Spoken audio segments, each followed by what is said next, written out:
that you can be working on,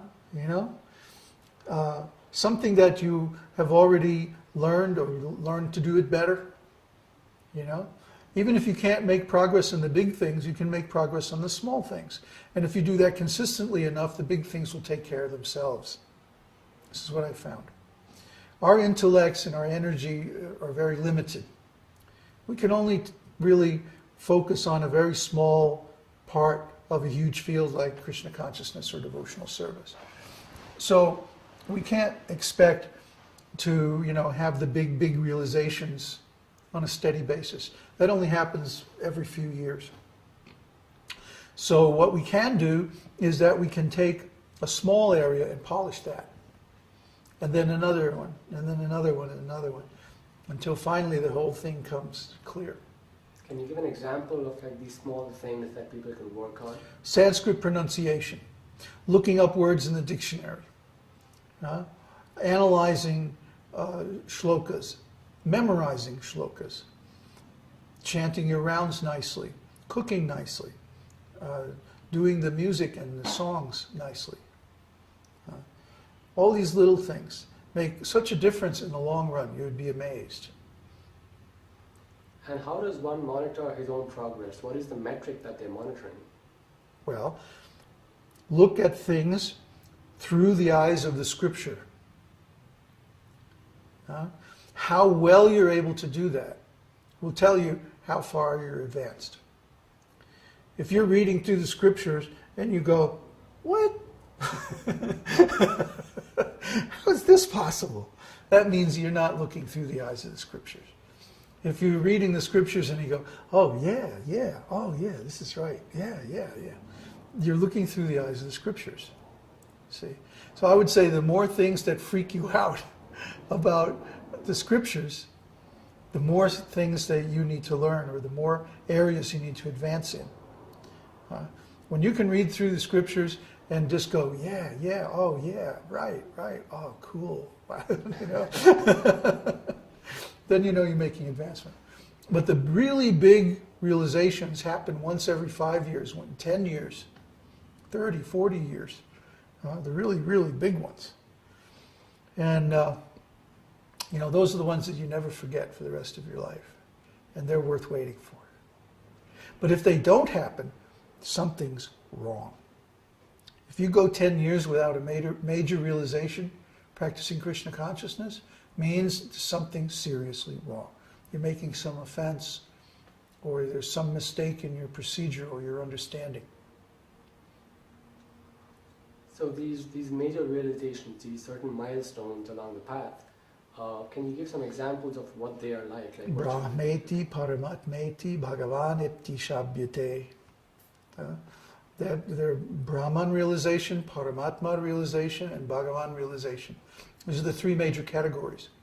And then in among those, there's many others. And then there's the famous Adao Shraddha shloka from the Nectar of Devotion by Rupa Goswami that divides devotional service up into 10 stages or categories. In the beginning, there's faith. Then one associates with devotees. Then he performs devotional service under the initiation and representative of God in the form of the spiritual master. Then he attains victory over all unwanted things. And then he gets steadiness, and then he gets taste, and then he gets ecstasy, and so on. You see, all these things are there in sequence. So you have to know where you are in that sequence. That verse is very important. Adao Shraddha Sadhu Sango. Look it up. Now, along this path, there's one big milestone, which is when we actually come face to face with Krishna. Yeah, that's what it's all about. And how did that come about for you? Well, for me, I already told that story, at least on the website, of how I was working in Florida, and basically I got laid off, which was great because then I could collect unemployment. So I was saying, well, what am I going to do? Am I going to sit here in Florida? I was trying to preach, and it wasn't going very well. So I said, no, maybe I'll do something completely different. And I just happened to know this lady in Kauai who had camped out. She said the first year that she was on Kauai, she camped out. So I said, oh, you must have had a great spot. She said, yeah. And she told me exactly how to find it. So I said, I know. I'll go to Kauai and camp out, and I'll just chant. I'll just chant the holy name. That's all I'm going to do. Because I'm done with trying to deal with my God brothers. I'm not making any headway in preaching. You know, I'm going to try this. And I had a lot of inspiration. So I packed up all my stuff, shipped out my vehicle and all my belongings out to Hawaii. This was right at the time of 9/11, by the way. I was stuck in LA for 2 weeks. I couldn't go. I had a ticket for 9/12 to go to Hawaii, and I couldn't go.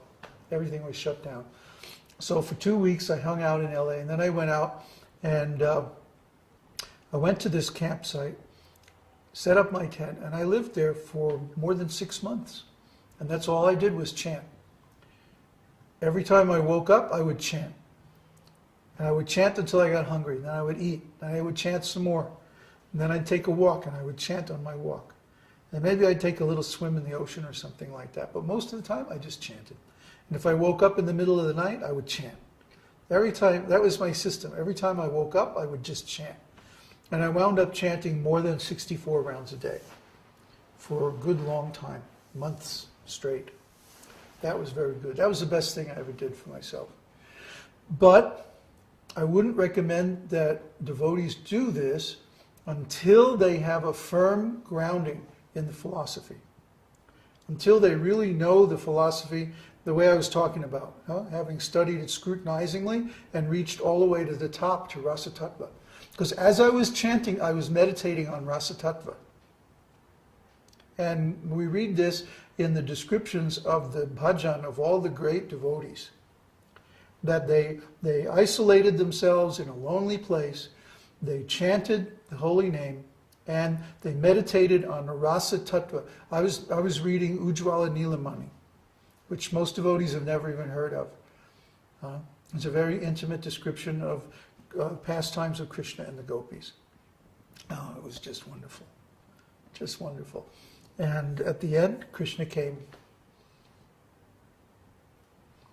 And did that just change everything dramatically, or what was Yes the and no. after and before?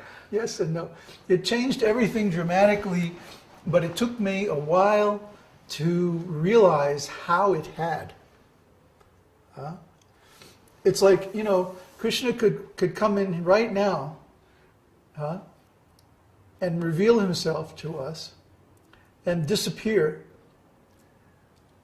And then what proof do you have that it ever happened?